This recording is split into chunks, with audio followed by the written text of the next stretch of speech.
A lot of people have probably gone through Panam's quest for reasons. And one part of the quest line actually takes you through a small underground cave in the Badlands. And it's a pretty cool section, especially because it's the only time in the game we really get to go in underground caves like this, barring the Panam ending as well.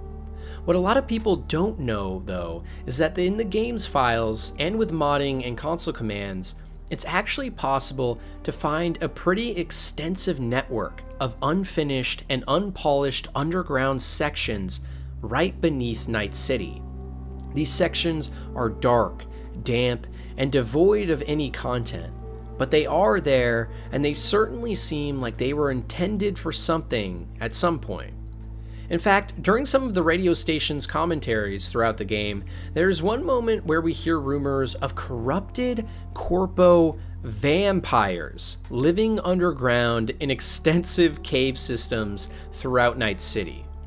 This sounds absolutely absurd at first glance, but it gets extremely interesting when we look back to one of the earliest leaks of Cyberpunk 2077 by a previously disgruntled employee.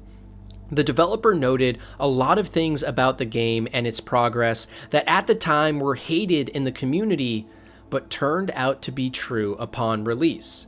And most interestingly, he noted one big piece of cut content the game was originally intended to have was an underground network of sewers and caves that was home to an army of vampire-like creatures similar to the vampires in the Masquerade Bloodlines series.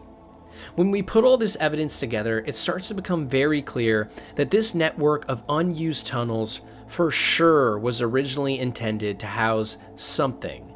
And that something is most likely an army of corpo vampires that kidnap and kill people to harness their strength. It's a pretty out there theory, but based on what we know about Cyberpunk and weird theories, it would fit right in.